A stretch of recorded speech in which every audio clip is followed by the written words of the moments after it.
नमस्कार, मैं हूं आशुतोष सजना। में आज बात करेंगे यूपीए सरकार के 9 साल पर और दूसरे दौर के 4 सालों में यूपीए सरकार की साख को जबरदस्त झटका लगा।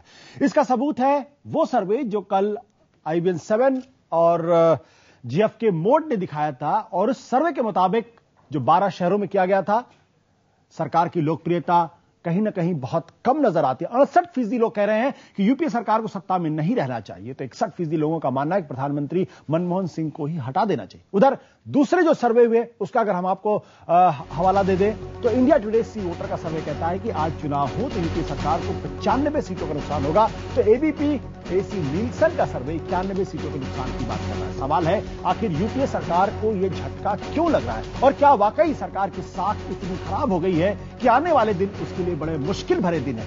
और ऐसे में सरकार क्या आने वाले 1 साल के अंदर अगर चुनाव समय पर होते हैं अपनी साख को बचा पाएगी? यही है आज के एजेंडा।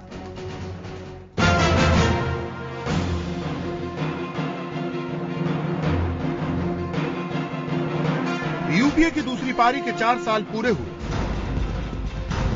लेकिन बीते 4 सालों में सरकार की साख दिन ब दिन गिरी है। यहां तक कि व्यक्तिगत तौर पर ईमानदार माने जाने वाले प्रधानमंत्री की छवि को भी जबरदस्त धक्का लगा है। IBN 7 के लिए GfK मोड के सर्वे में सवाल पूछा गया कि हाल के तमाम घोटालों के मद्देनजर क्या आप कह सकते हैं प्रधानमंत्री ईमानदार हैं? अगर 40% ने कहा हां तो 33% ने कहा नहीं, 24% ने कहा धारणा बदली है, 3% ने कहा नहीं पता। एक और सवाल, क्या मनमोहन सिंह को प्रधानमंत्री पद से हटाया जाना चाहिए? 61% ने कहा हां तो 37% ने कहा नहीं, सिर्फ 2% ने कहा नहीं पता। सवाल यह भी था, क्या सरकार को वक्त से पहले चुनाव कराना चाहिए? 48% ने कहा हां तत्काल चुनाव हो, लेकिन 49% ने कहा नहीं, कार्यकाल पूरा करे सरकार। 3% ने कहा पता नहीं। लेकिन साफ है कि हां और नहीं के बीच फासला ज्यादा नहीं है। सवाल था कि क्या यूपीए सरकार को दूसरा मौका मिलना चाहिए? सिर्फ 40% ने कहा हां, जबकि 56% ने कहा ना। 4% ऐसे भी थे जो कहते हैं पता नहीं। IBN 7 GfK मोड के अलावा बाकी एजेंसियों के सर्वे भी यूपीए की घटती लोकप्रियता की ओर ही इशारा कर रहे हैं। 2013 में चुनाव हो तो इंडिया टुडे और सी वोटर का सर्वे कहता है यूपीए को मिलेंगी 132 सीटें और 95 सीटों का नुकसान होगा। एनडीए को मिलेंगी 189 सीटें और उसे 27 सीटों का फायदा हो सकता है। जबकि एबीपी नीलसन का सर्वे कहता है कि यूपीए को 136 सीटें मिल सकती हैं और 91 सीटों का नुकसान है। जबकि एनडीए को मिलेंगी 206 सीटें और उसे 54 सीटों का फायदा हो सकता है। सवाल है कि सरकार के पास 1 साल और बचे हैं, क्या वो इतने समय में खोई साख हासिल कर पाएगी? Bureau report IBN 7। इस मसले में एजेंडा के 5 सवाल हैं। आखिर यूपीए सरकार की साख को यह बट्टा क्यों लगा है? दूसरा सवाल, क्या घोटाले ने यूपीए सरकार की छवि इतनी ज्यादा खराब कर दी है कि उसके लिए वापसी मुश्किल हो गई है? तीसरा सवाल, क्या भ्रष्टाचार में लिप्त मंत्रियों ने सरकार की इमेज गिराई है इसलिए क्योंकि सरकार इन मंत्रियों के खिलाफ समय रहते कार्रवाई नहीं कर पाई है? चौथा सवाल, क्या बढ़ती महंगाई ने भी सरकार को नुकसान पहुंचाया है? और आखिरी और महत्वपूर्ण सवाल, क्या 1 साल के भीतर सरकार अपनी छवि को सुधार पाएगी जैसा कि कांग्रेस के तमाम बड़े नेता कह रहे हैं? और लोग ये भी कहते हैं राजनीति के अंदर 1 हफ्ते का वक्त बहुत लंबा होता है, अभी 1 साल का वक्त है और वो अपनी खोई हुई जमीन वापस पा सकते हैं। जाहिर है यूपीए सरकार सवालों के घेरे में है और हमारा एजेंडा साफ है, वापसी करनी है तो दोबारा साख हासिल करे सरकार। बात करने के लिए हमारे साथ है विदेश मंत्री सलमान खुर्शीद, बीजेपी के प्रवक्ता प्रकाश जावड़ेकर, CNBC आवाज के editor Sanjay Pugalia, New Indian Express के एडिटोरियल डायरेक्टर प्रभु चावला, हमारे editor in chief Rajdeep Sardesai. लेकिन सबसे पहले हम बातचीत शुरू करते हैं सलमान खुर्शीद। सलमान भाई, जिस तरीके का सर्वे आया और हमारा सर्वे जो कल का था वो साफ तौर पर कहता है कि यूपीए के मौजूदा कार्यकाल से 56% लोग जो है वो असंतुष्ट हैं, वहीं 68% लोग कहते हैं कि सरकार को सत्ता में नहीं रहना चाहिए। क्या यह सरकार के लिए संकट की घड़ी है और यह असंतोष इतना क्यों है? देखिए, 5 वर्ष में कभी आप लोगों के पॉइंट ऑफ व्यू से, उनके दृष्टिकोण में आप उठते हैं और कभी आप घटते हैं जी। और हर हफ्ते या हर माह या हर वर्ष क्या स्थिति होती है इसको समझने का प्रयास किया जा सकता है, लेकिन उसको लेकर आप वहीं पर ये कह दें कि अब ये सरकार की अंतिम घड़ी है या ये कह दें कि अब इस सरकार को कोई छू नहीं सकता, इसमें लोकतंत्र में कोई समझदारी की बहुत बात नहीं है जी। कुछ समस्याएं हैं आज देश के सामने, पूरे विश्व के सामने समस्याएं हैं। अमेरिका के राष्ट्रपति का जब चुनाव होने जा रहा था तो उससे पहले लोग ये मानते थे कि वहां की अर्थव्यवस्था इतनी बिगड़ चुकी है कि उस राष्ट्रपति का फिर से चयन होना वहां पर बहुत बहुत मुश्किल है। लेकिन हुआ, इसलिए हुआ कि आखिरी 2 माह में वहां की स्थिति में परिवर्तन आया। तो इसलिए ये आज की वस्तुस्थिति क्या है वो हम देख रहे हैं, समझ रहे हैं, कुछ आप लोग हमें बता रहे हैं, उसको भी हम संज्ञान में ले रहे हैं। लेकिन हमारा जो लक्ष्य है वो हम पूरा करेंगे। हमारा 5 साल का लक्ष्य है इस सरकार का, बहुत कुछ काम अभी हमको करने हैं, वो सारे हम सामने रखेंगे। उसके बाद 5 साल बाद जो भी हमारे देश का निर्णय होगा, जनता का निर्णय होगा, सलमान भाई सामने होगा और हमारे भी। सलमान भाई, आपकी समस्या शायद अर्थव्यवस्था उतनी ज्यादा नहीं है क्योंकि दुनिया की इकोनॉमी की हालत खराब है और भारत 5% पर भी है, तो भी वो अपने आप में बेहतर माना जा सकता है, दुनिया की दूसरी सबसे बड़ी फास्टेस्ट इकोनॉमी माना जा सकता है। लेकिन जो भ्रष्टाचार के गंभीर आरोप लग रहे हैं, वो भ्रष्टाचार के आरोप आपकी असली समस्या है, क्या आप ये मानते हैं? अभी पिछले ही महीने आपको 1 महीने के अंदर 2 मंत्रियों का इस्तीफा लेना पड़ा, एक ही दिन के अंदर 2 मंत्रियों का इस्तीफा लेना पड़ा। क्या ये आपकी सबसे बड़ी कमजोरी है, आपकी साख को सबसे बड़ा बट्टा इसकी वजह से लगा है? अब ये मत समझिएगा कि ये कमजोरी है, ये हमारी व्यवस्था में उथल पुथल और परिवर्तन आ रहे हैं और हम लोगों को इन सब को समझना होगा और समझ के हमको जो परिवर्तन व्यवस्था में स्वीकार करने हैं वो करने होंगे। उसके लिए नए कानून भी बनने होंगे, ये भी संभव है कि उसके लिए नई संस्थाएं भी बने, नए इंस्टीट्यूशंस भी बने। अगर हमारे 2 मंत्रियों ने, मेरे 2 साथियों ने अपने त्याग पत्र दिए तो उसका स्वागत करें और कहें कि उन्होंने कम से कम नैतिक जिम्मेदारी लेकर और त्याग पत्र दिए हैं। लेकिन उनके त्याग पत्र को आप ये मान लें कि उन्होंने ये मान लिया कि हमने कोई गलती की है, वो उचित बात नहीं है। और ऐसा आप करेंगे तो फिर आगे कभी कोई क्यों ये कदम उठाने के लिए तैयार होगा? स्वागत की जगह आप ये मान रहे हैं कि उसने ये स्वीकार कर लिया कि उसने कोई गलती की। बट सलमान भाई, ये अकेले 2 मंत्री नहीं, जब से आपकी सरकार आई तब से अगर आप देखें, दूसरी पाली में शशि थरूर का इस्तीफा हुआ, उसके बाद ए राजा का इस्तीफा हुआ, दयानिधि मारन का इस्तीफा हुआ, सुबोध कांसाय का इस्तीफा हुआ और अब अश्विनी कुमार और पवन कुमार बंसल, यानी 6 मंत्रियों के इस्तीफे दिए जा चुके। भ्रष्टाचार के गंभीरतम आरोप आपके ऊपर लगे, 2G घोटाला हो, इसरो घोटाला हो या फिर अभी हाल में सेना का घोटाला सामने नजर आया है, 2G का मसला है, कोयला घोटाला है। तो ये गंभीर मसले हैं। क्या प्रधानमंत्री की पकड़ सरकार के ऊपर कमजोर हुई? क्या सोनिया गांधी का पॉलिटिकल मैनेजमेंट कमजोर रहा इस दौरान? नहीं, आप चाहें तो इन्हें गंभीर आरोप कह लें और आप चाहें तो आप ये कह लें कि अभी हमारी व्यवस्था में इस पर खुलकर चर्चा इस बात की हो रही है कि जो हमारी पहले की व्यवस्था थी उसके बाद नई व्यवस्था में जब ये हम लोग आए तो क्या इसमें कोई ऐसे प्रश्न उठे हैं जिनके हमारे पास जवाब नहीं है? जवाब है हमारे पास, लेकिन ये निर्णय तो पहले हो जाने दीजिए ना। कोर्ट्स में मामले हैं, वहां बहस चल रही है, इससे पहले कि कोई बात कही जा सके, ये कोई कह दे कि ये भ्रष्टाचार में लिप्त हैं आप और अब आप पर सवालिया निशान है जिनसे आप छुटकारा नहीं पा सकते, ये उचित बात नहीं है। क्या सलमान भाई, क्या आपकी बातों से ऐसा लग रहा है कि आप अभी भी सरकार डिनायल मोड में है? सुप्रीम कोर्ट की गंभीरतम टिप्पणियां हैं, सीबीआई के दुरुपयोग के गंभीरतम आरोप आपके ऊपर है, सिविल सोसाइटी आपसे जबरदस्त तरीके से नाराज है, फिर भी आप कह रहे हैं कि संसद नहीं चल रही है। नहीं, संसद नहीं चल रही उसका आरोप हम पर है। सुप्रीम कोर्ट कुछ पूछना चाहता है, उसका आरोप हम पर है। हम आपसे बात करें तो हम आरोपित, हम आपसे बात ना करें तो हम आरोपित। ऐसे नहीं समाज चल सकता है। हम आपके सामने आए हैं, आपसे बातचीत चल रही है, पारदर्शिता से हम बात कर रहे हैं, हम अपनी बात आपके सामने रख रहे हैं, हम तथ्य आपके सामने हम अपनी दलील आपके सामने पेश कर रहे हैं। तो इसको आप कह दें कि ये डिनाइल है? डिनाइल कैसे? अगर डिनाइल ही सारी चीज है तो फिर इस देश में कभी किसी पे आरोप लगे उसको ये अधिकार नहीं होना चाहिए कि उसके आरोप का अपना जवाब दे सके, सलमान भाई, वो कहीं कोर्ट के सामने अपनी बात सिद्ध कर सके। बट सलमान भाई, अगर हमारा सर्वे है और जो सर्वे में कहा गया मनमोहन सिंह को प्रधानमंत्री पद से हटाना चाहिए, 61 लोगों की ये राय है। जो एबीपी नीलसन का सर्वे है वो आपको सिर्फ 136 सीटें यूपीए को दे रहा है। जो इंडिया टुडे सी वोटर का सर्वे वो 132 सीटें दे रहा है। पिछली बार आप 236 के आसपास सीटें थी। आखिरी सर्वे नहीं है जी। मैं आपसे ये पूछ नहीं रहा हूं कि कितनी बार आपकी सर्वे ने सही सीटें बताई, कब कितनी बार आपके सर्वे ने सही सीटें नहीं बताई। मैं ये आपसे नहीं पूछ रहा हूं। कई बार आपने सही भी बताई होंगी, कभी आप सही नहीं बता पाए होंगे। इंदिरा जी चुनाव हारी थी, 18 महीने बाद इंदिरा जी फिर जीत कर आई थी। इसलिए इस बात पर उलझ जाना कि आज सर्वे क्या कह रहा है, कल सर्वे क्या कहेगा, इसमें कोई लाभ किसी का नहीं है। हमें जो काम करना है वो हम कर रहे हैं। जो आप प्रश्न पूछने का आपको अधिकार है वो आप पूछ रहे हैं। यानी सलमान भाई, अंततः जब समय आएगा तब निर्णय मिल जाएगा। आप सरकार के एक जिम्मेदार मंत्री हैं, तेज तर्रार मंत्री हैं, विदेश मंत्री हैं, कैबिनेट मिनिस्टर हैं। आप ये मानने के लिए तैयार नहीं कि सरकार संकट के दौर से गुजर रही है, या आप मानने के लिए तैयार नहीं? नहीं, मैं ये मानने के लिए तैयार नहीं हूं कि सरकार संकट के दौर से अगर गुजर रही है तो कोई तो इस देश में होता ऐसा जो ये समझता है कि अब उस पर ये जिम्मेदारी आने वाली है। जो हमारा विपक्ष है उसका हाल देख लीजिए। हमारे विपक्ष में तो ये भी हिम्मत नहीं कि वो बता सके कि वो किसके पीछे चलकर किसके नेतृत्व में आगे चुनाव लड़ना चाहता है। ये भी उनकी हिम्मत नहीं है। और हिम्मत इसलिए नहीं है, इसलिए नहीं कि कोई वो नीतिगत रूप से जवाब नहीं देना चाहते। हिम्मत इसलिए नहीं है कि वो जिसके पीछे चलना चाहते हैं उसकी वजह से वो समझते हैं कि ध्रुवीकरण होगा इस देश का और हमारे समाज का और राजनीतिक मंच का, इसलिए वो जवाब नहीं देना चाहते हैं।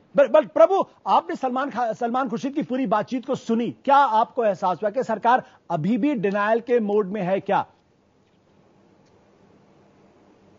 देखो, मैं सलमान को बहुत दिनों से जानता हूं और उनके काफी इंटरव्यू मैंने भी किए हैं।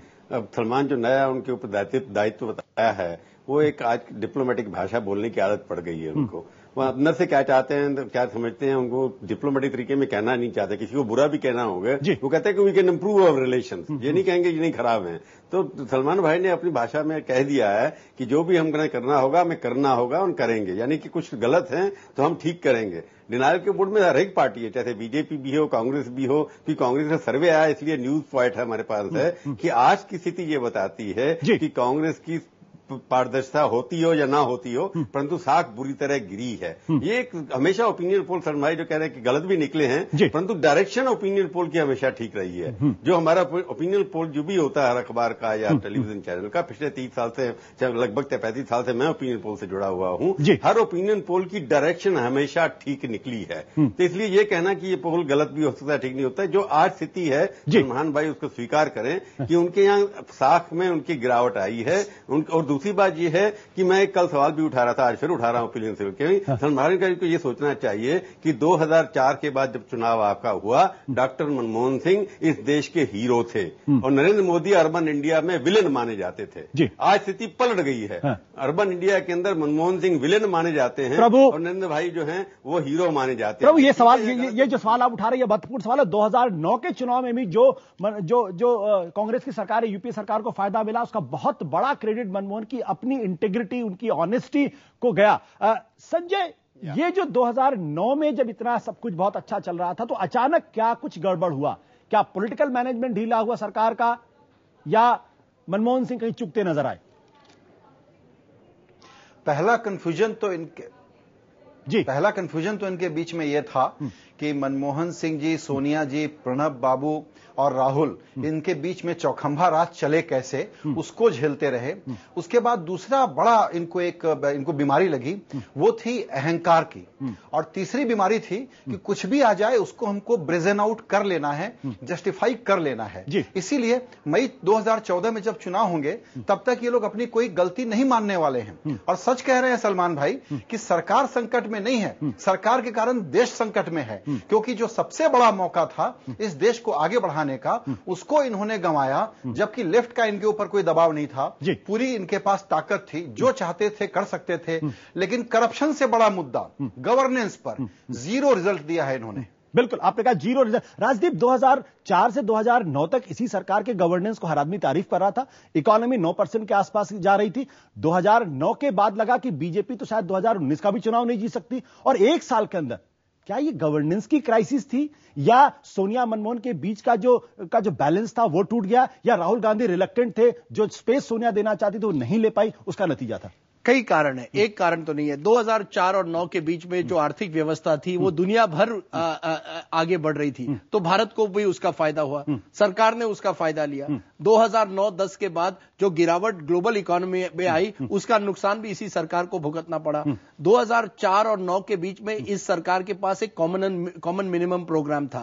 जो लेफ्ट पार्टीज है, उन्होंने सरकार को कहा आपको एक कॉमन मिनिमम प्रोग्राम रखना है, यानी उसकी वजह से सरकार में कोई डायरेक्शन था। 2009 के बाद ऐसा कोई कॉमन मिनिमम प्रोग्राम नहीं हुआ। सरकार को भी एक लगा कि 2009 के बाद हमारी 2014 की भी जीत लगभग तय है, तो एक एरोगेंस आ गई, एक लगा कि जैसे हम हमेशा के लिए रह गए हैं, तो उस प्रकार से आपने अलायंस बढ़ाने की कोशिश नहीं की। साथ साथ में एरोगेंस से यह भी आ गया कि हम कुछ भी कर सकते हैं, हमें रोकने के लिए कोई नहीं है। और मुझे लगता है कहीं ना कहीं प्रधानमंत्री और सोनिया गांधी जो पॉलिटिकल लीडरशिप चाहिए थी, उसमें कमी रह गई। इसका सबसे बड़ा उदाहरण है 2011 में जो अन्ना हजारे का आंदोलन हुआ, उसको किस तरह से टैकल करना है। मुझे लगता है उसमें पॉलिटिकल विफलता दिखाई दी, और उसके बाद मुझे लगता है एक सरकार ने एक तरह से गिव अप कर दिया कि हम अब ये सरकार चलाएंगे, लेकिन केवल सर्वाइवल के लिए, केवल हम कुर्सी में रहना चाहते हैं, लेकिन गवर्नेंस नहीं करना चाहते। बिल्कुल। प्रकाश जावड़ेकर जी, मेरा सवाल आपसे है कि जो ये अभी थोड़ी देर पहले सलमान खुर्शीद थे, उनका साफ तौर पे कहना था कि भाई सरकार मुश्किल में तो नहीं, बस थोड़ा बहुत संकट है। क्या आप उनकी राय से सहमत हैं? लगता है हमारा उनसे संपर्क नहीं हो पा रहा, लेकिन दोबारा बातचीत करने की कोशिश करेंगे। लेकिन प्रभु, ये जो जिस तरह अभी राजदीप ने इशारा किया कि भाई जो अन्ना हजारे के आंदोलन के दौरान जिस तरीके से पॉलिटिकल मैनेजमेंट की जरूरत थी, दरअसल उस तरीके का पॉलिटिकल मैनेजमेंट सरकार के पास उपलब्ध नहीं था, और उसका खमियाजा कहीं ना कहीं भुगतना पड़ा। 2004 से 2009 तक ऐसी स्थिति थी। क्या आप इस राय से सहमत हैं? ये पॉलिटिकल मैनेजमेंट, मैं कहूँगा सक्सेस पॉलिटिकल मैनेजमेंट की होती है जब आप डिवाइड करते हैं आपकी ऑपोजिशन को। अन्ना हजारे का मूवमेंट बहुत चला, उसके अंदर 5 मंत्री भी आए, पर उसके बाद मूवमेंट जो है एक चरम सीमा पर पहुंच करके नीचे गिरता चला गया। आज अन्ना हजारे उतना थ्रेट नहीं है, उन्होंने पब्लिक परसेप्शन जरूर बना दिया, सफल हो गए हैं कि ये सरकार के अंदर करप्शन बहुत है, घोटाले बहुत हैं, परंतु वो मूवमेंट जो खड़ा हुआ था वो अब नहीं है। किसी तरीके से उन्होंने उसको मैनेज कर लिया। उसके बाद कांग्रेस सरकार ने कुछ असेंबली सीट्स भी जीती हैं। पॉलिटिकल डिविडेंड जो इस पार्टी को मिल रहा है, उसके ऊपर भी आपको जाना होगा। हालांकि कांग्रेस सेंट्रल इमेज जो है वो बहुत खराब है, पर कर्नाटक के अंदर लोग बीजेपी को ज्यादा करप्ट मानते थे बजाय कांग्रेस को, इसलिए कांग्रेस के अंदर वहां का कांग्रेस में स्पष्ट मेजोरिटी मिल गई। आपने देखा कि उत्तराखंड के अंदर उनकी सरकार चली की, बीजेपी की सरकार थी। 4 सरकारें बीजेपी ने लूज की हैं, परंतु सबसे बड़ी प्रॉब्लम यूपीए की क्या है कि समन्वय आपस में नहीं है। मिसेस गांधी जब से बीमार थोड़ी हुई, उन्होंने कम इंटरेस्ट ले लेना शुरू कर दिया, और सेपरेशन ऑफ पावर्स रखा हुआ था कि सरकार के काम में पॉलिटिकल इंटरफेरेंस नहीं होगी। 8 साल तक वो उन्होंने देखा कि सरकार के अंदर इंटरफेरेंस नहीं किया। वो इमीडिएट मीटिंग भी नहीं करती थी, यूपीए की कोऑर्डिनेशन की मीटिंग नहीं हुई। शरद पवार ने इस्तीफा दिया कि मीटिंग नहीं होती, उसके बाद सिर्फ 2 ही मीटिंग हुई पिछले 6 महीने के अंदर। तो वहां पर पॉलिटिकल कोऑर्डिनेशन जो एलाइज किया होना चाहिए, जो राजदीप कह रहे थे कि एलाइज छोड़ के चले गए, उन्होंने कुछ और नहीं लिया। क्राइसिस ऑफ लीडरशिप है इस कंट्री के, चाहे वो गवर्नमेंट के अंदर हो, चाहे पॉलिटिकल पार्टी के अंदर हो। नेतृत्व के संकट की बात, नेतृत्व के संकट की तरफ इशारा करें प्रभु। लेकिन संजय पुगलिया, एक बात जो कह रहा हूं कि आज जितने सर्वे आ रहे हैं, ये सारे के सारे सर्वे जो है वो मनमोहन सिंह के सिर पे ठीकरा फोड़ना चाहते हैं। जो मनमोहन सिंह 2004 से 2009 तक सही माने जाते थे, एक आइडियल प्राइम मिनिस्टर माने जाते थे, मिडिल क्लास के डार्लिंग थे, ओबामा जिनके बारे में कहते थे और बुश जिनके बारे में कहते थे, जब वो बोलते हैं तो पूरी दुनिया सुनती है, वही आदमी 3 साल के अंदर नकारा साबित हो जाता, ऐसा परसेप्शन बनने लगा है। तो ये सिर्फ उनकी फेलियर है, या कांग्रेस लीडरशिप की फेलियर है, या राहुल का रिलेक्टेंस है उसके लिए? नहीं, ये आपने बहुत अच्छा कहा कि जो सर्वे आ रहे हैं उसमें मनमोहन सिंह की फेल्योर सामने आ रही है, और बहुत ही खराब छवि उनकी हो गई है, ये सामने आ रहा है।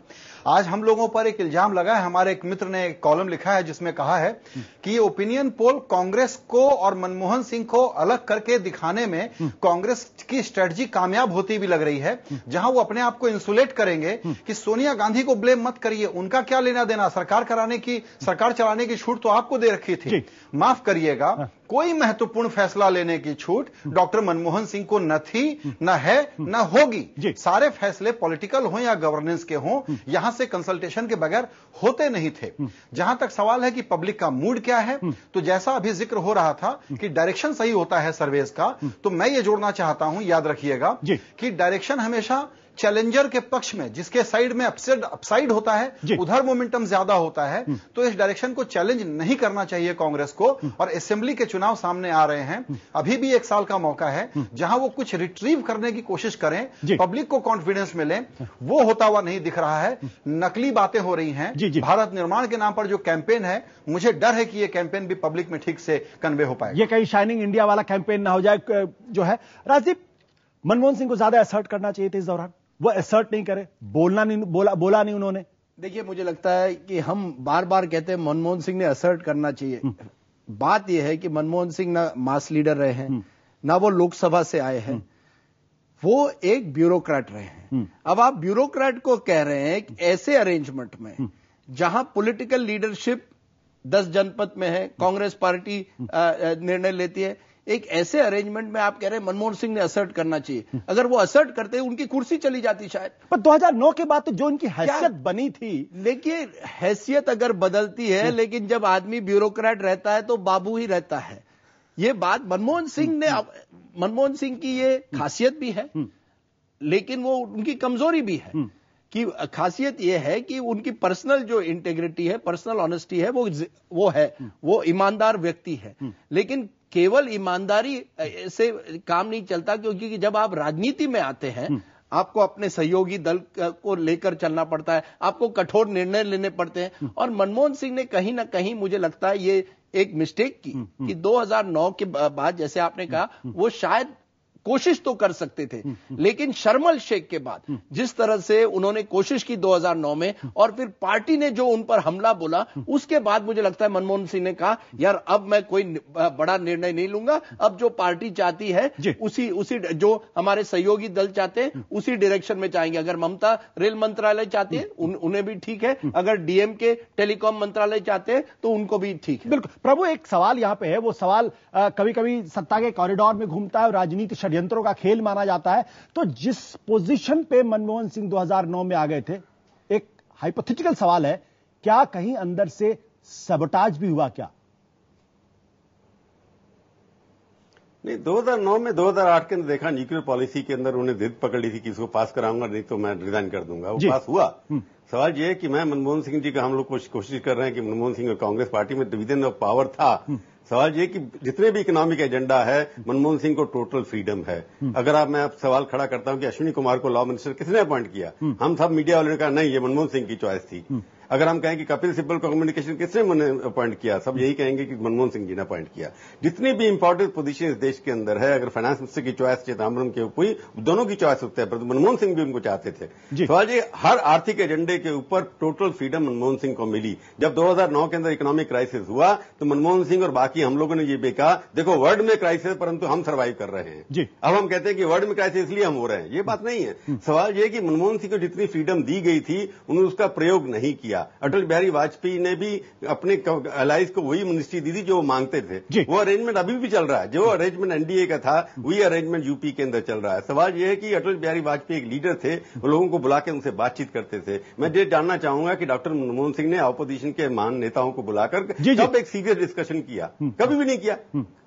तो बोलते ही नहीं है कुछ अपने। तो यही क्या हो सकता है, अगर जैसे संजय या कह रहे हैं, राजदीप कह रहे हैं कि उन्होंने कहा कि मैं वही करूंगा जब करूंगा। अगर पाकिस्तान के प्रति चलना है, चाइना के प्रति चलना है, उनको लगता है कि इंटरनेशनल इश्यूज जो हैं वो ज्यादा इंपॉर्टेंट है, वहां पर कोई कंट्रोवर्सी नहीं होती। और देश के अंदर अर्बन एलीट है, वो यूनानिमस है कि पाकिस्तान की दोस्ती होनी चाहिए, चाहे वो हमारी जगह मार रहे हैं। तो मनमोहन सिंह ने पहले फेल किया पार्टी को। अब पार्टी चाहती है कि ये पार्टी परमानेंट है, प्राइम मिनिस्टर कोई आता रहेगा जाता रहेगा। जब तक गांधी इस देश का था, प्राइम मिनिस्टर होगा कोई, प्राइम मिनिस्टर भी वही होगा, प्रेसिडेंट भी होगा, सरकार ठीक चलेगी।